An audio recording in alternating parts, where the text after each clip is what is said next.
शोधतो मी. कोलाहलात या साऱ्या माणूस शोधतो मी, गर्दीत या माणसांच्या माणूस शोधतो मी. मंदिरे आणि देवळे शोधून सर्व आलो, भिंतीच्या या पल्याड मी माणूस शोधतो मी, माणूस शोधतो मी. या माणूस शोधण्याच्या लोकशाहीच्या चौथ्या स्तंभाला उचलून धरणाऱ्या पत्रकारांचा आजचा हा जो दिन आहे, पत्रकार दिन, या पत्रकार दिनाचं आयोजन आमच्या ॲडव्होकेट माधुरी पवार यांच्या सप्तशृंगी महिला अर्बन यांच्या वतीनं हा जो पत्रकार सन्मान सोहळा या ठिकाणी आयोजित केला आहे. या सोहळ्यासाठी उपस्थित झालेले आपल्या सगळ्यांचे आदर्श आणि महाराष्ट्रामध्ये ज्यांना power of the common man असं ज्याला म्हणतो, common man, don't forget the power of common man, बरोबर डायलॉग ऐकलं ना?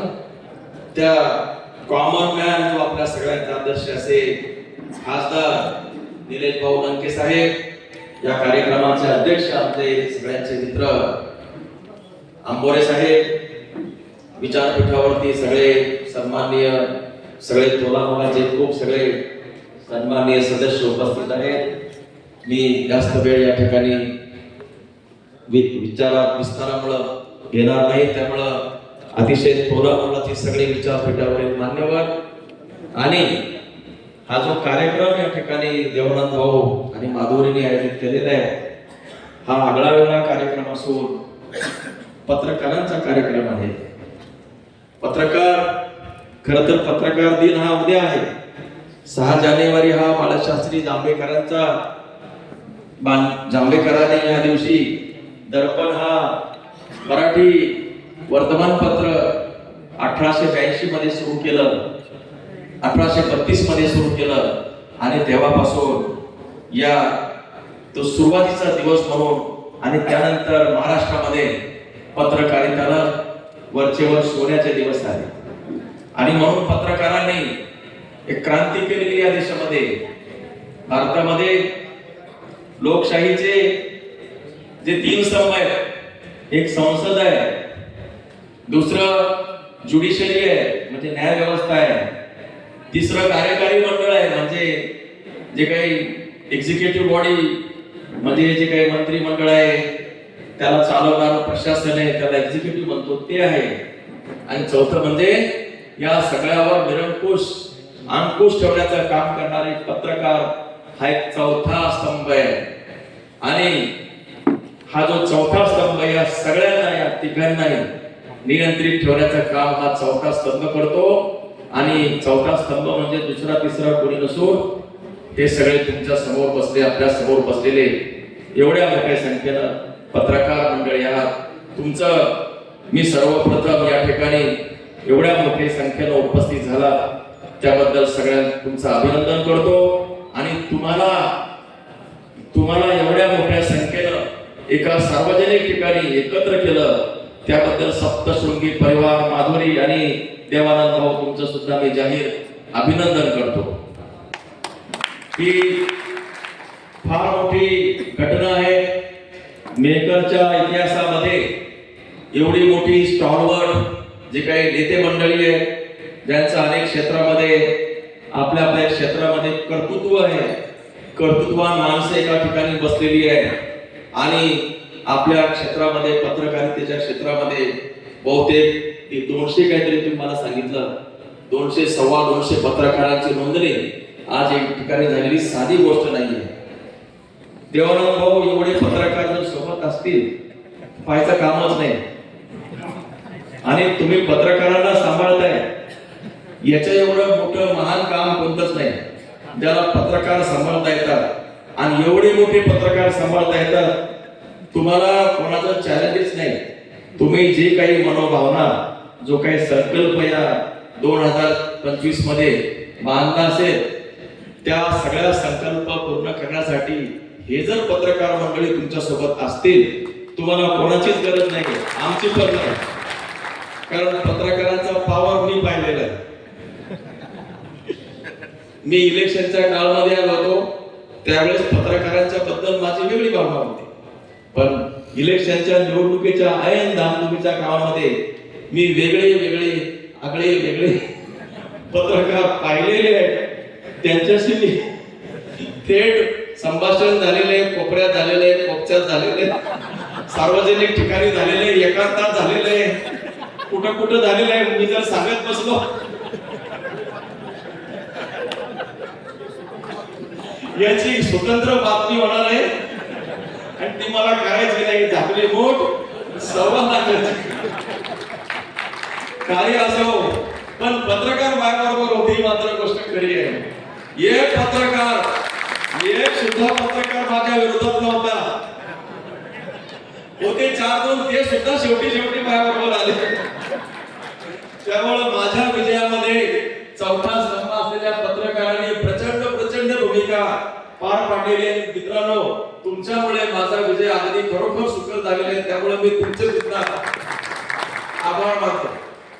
या सगळ्या बोलण्याच्या गोष्टी जरी असल्या, भाऊ तुम्हाला माहिती आहे सगळं, तुम्ही याच्यातून गेलेले. मी सुद्धा निवडणूक यापूर्वी दुरून बघायचो, पण यावेळेस जेव्हा निवडणुकीत पडलो तेव्हा मी निवडणुकीचे वेगळे वेगळे रंग रूप सगळे पाहिले. तेव्हा निवडणूक ही काही साधी नसते. निवडणुकीला खूप कंगोरे असतात, खूप मोठ्या एक तो सागरच असतो. सगळे प्रवाह त्या निवडणुकीमध्ये असतात. काही निर्मळ असतात, काही शुद्ध असतात, काही अशुद्ध असतात, काही गढूळ असतात, काही नितळ असतात. सगळे असतात आणि राजकारणामध्ये, समाजकारणामध्ये या सगळ्यांना घेऊन जायचं असतं. आणि यातच खरंच त्याला सांभाळण्याचं ज्याच्याकडे कौशल्य आहे तोच राजकारणामध्ये यशस्वी होतो. आणि त्याच्यामध्ये पत्रकार ही सगळ्यात महत्वाची भूमिका आहे. ही गोष्ट खरी आहे की बाळशास्त्री जांभेकर यांनी 1832 ला दर्पण सुरू केला. आणि त्यानंतर तुम्हाला माहिती आहे, गोपाळ हरी देशमुख असतील, त्यानंतर आत्माराम पांडुरंग असतील, दादोबा पांडुरंग असतील, महात्मा फुलेंचं तुम्ही दीनबंधू नावाचं पत्रकार पाहिलं असेल, आगरकरांचं पत्रक त्या ठिकाणी तुम्ही पाहिलेले, लोकमान्य बाळ गंगाधर टिळकांनी पत्रकारिता केलेली आहे, गोपाळकृष्ण गोखलेंनी पत्रकारिता केलेली आहे, महात्मा गांधींचं सुद्धा पत्रक होतं आणि बाबासाहेब आंबेडकरांचं तर लोकनायक, जनता आणि बहिष्कृत भारत हे पत्रक हे होते, तुम्हाला तर माहितीच आहे. म्हणून जो कोणी या भारताच्या समाजकारणामध्ये, राजकारणामध्ये आलेला आहे त्यांनी पत्रकारिता पासून सुरुवात केलेली आहे. पत्रकारिता आणि वर्तमानपत्र हे समाजामध्ये जागृती करण्याचं काम करतं. समाजामध्ये जे काही घडतं, समाजामध्ये ज्या काही घडामोडी होतात त्याचा जर आरसा जर कोणता असेल समाजाचा तर ते वर्तमानपत्र आहे. आणि पत्रकार जो आहे तो समाजात घडणाऱ्या घटना तो त्या वर्तमानपत्रामध्ये देतो, वस्तुस्थिती देतो. त्याचबरोबर चिंतन मंथन त्यामध्ये असतं. वर्तमानपत्रामध्ये जो अग्रलेख आहे, त्याचा जो साईडचा जो लेख आहे, हे तर बऱ्याच लोकांच्या दृष्टीनं वाचनाचे एक प्रकारचे एक वाचनाचा आनंद देणाऱ्या बाबी असतात. अनेक वर्तमानपत्रांची त्यांची नावं घेत नाही, त्यांचे अग्रलेख वाचल्याशिवाय मला सुद्धा करमत नाही, त्यांचे साईड लेख वाचल्याशिवाय मी राहत नाही. आणि मी सुद्धा अग्रलेख आणि जे साईड लेख असतात ते वाचतो. माझ्यासारखे अनेक लोक जे आहेत ते वर्तमानपत्र वाचतात. म्हणून आपली वर्तमानपत्र केवळ आपण म्हणू तसं चालतात असं नाही, तर आपल्यावर आजूबाजूचे लोक सगळेजण बघत असतात. आपल्या बातम्या कशा आहेत, आपण अग्रलेख कसं लिहितो, आपल्या विचाराची दिशा कशी आहे, कोणीतरी याचं प्रत्यक्ष अप्रत्यक्षरित्या त्याचं ऑब्झर्वेशन करत असतं, त्याची टेहळणी दुरून करतच असतं. म्हणून कोणीच असं समजू नये की माझ्याकडं कोणाचं लक्ष नाही. कोणी काही करो, प्रत्येकाकडे प्रत्यक्ष अथवा अप्रत्यक्ष असं लक्ष असतं. आणि म्हणून प्रत्येकानं जबाबदारीनंच काम केलं पाहिजे. विशेषतः वर्तमानपत्रांची भूमिका अलीकडे खूप महत्वपूर्ण ठरलेली आहे. गेल्या काही वर्षामध्ये भारतामध्ये ज्या काही घडामोडी घडत आहेत ते सगळं पाहून मन विचलित होत आहे. लोकशाही व्यवस्था आपल्या भारतानं स्वीकारलेली आहे आणि लोकशाही व्यवस्थेमध्ये ज्या काही संस्था आहेत त्या संस्था बळकटीकरण, त्याचं सक्षमीकरण होण्याची वेळ असताना त्या संस्था ठिसूळ होत आहेत, त्या संस्था कमकुवत होत आहेत. त्या लोकशाहीच्या व्यवस्थेला खिंडारं पाडण्याचं काम या ठिकाणी सुरू आहे. अशा वेळी याला जर कोणी वाचा फोडण्याचं जर काम करायचं असेल तर तो फक्त पत्रकार आहे, लेखक आहे, साहित्यिक आहे, विचारवंत आहे, ही सगळी मंडळी आहे.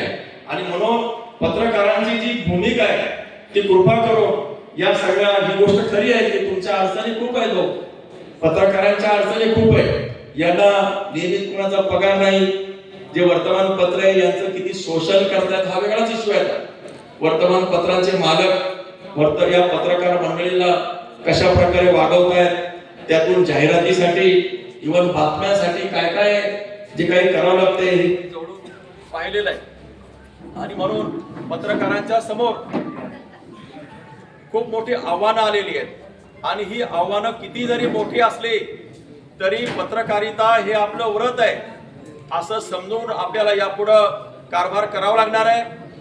मला खूप आनंद होतोय की मेहकर आणि लोणार या भागामध्ये एवढ्या मोठ्या संख्येनं अतिशय चांगल्या प्रकारे ज्यांचं कामावरती आपल्या कामावरती त्यांची निष्ठा आहे, दुसरं त्यांच्यामध्ये त्यांच्याकडं एक वकूफ आहे.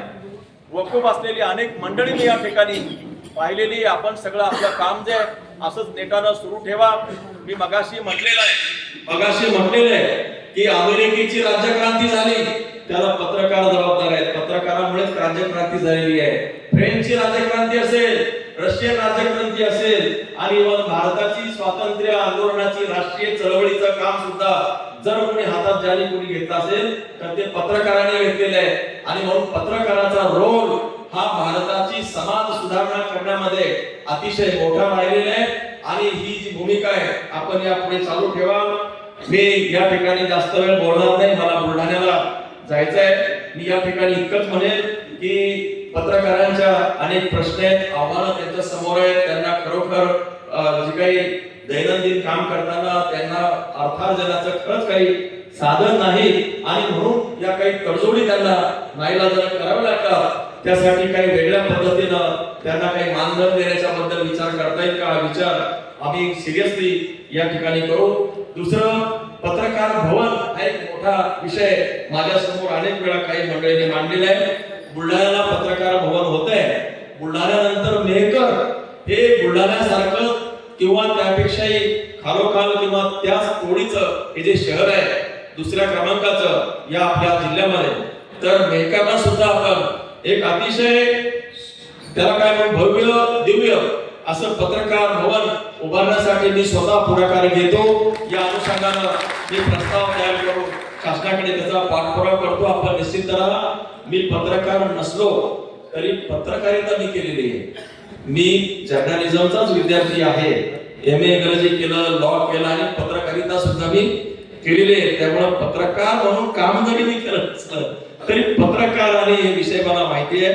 पत्रकार भवन असतील, तुमचे आणखी जे काही प्रश्न असतील, तुमच्यावर होणारे जे काही तुम्हाला म्हणजे मारामारी होते, फिजिकल टॉर्चर करण्यात येते, त्या संदर्भात पण काही घटना घडलेल्या आहेत.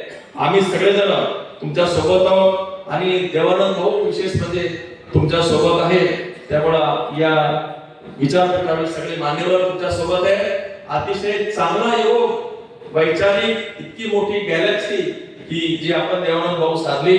माधुरी, तुझे काही काम सुरू केलं त्याबद्दल मी तुमच्या दोघाही पुत्र काय त्याला म्हणून लेख आणि बापाचं मी सर्वांच्या समोर कौतुक करतो. आणि एवढा मोठा सोहळा तुम्ही घडून आणला त्याबद्दल तुमचं जाहीर कौतुक करतो, अभिनंदन करतो, तुम्हाला शुभेच्छा देतो. आणि इथे जमलेल्या सगळ्यांना पत्रकार दिनाच्या तसेच नवीन वर्षाच्या खूप खूप हार्दिक शुभेच्छा देऊन थांबतो. धन्यवाद. जय हिंद, जय महाराष्ट्र.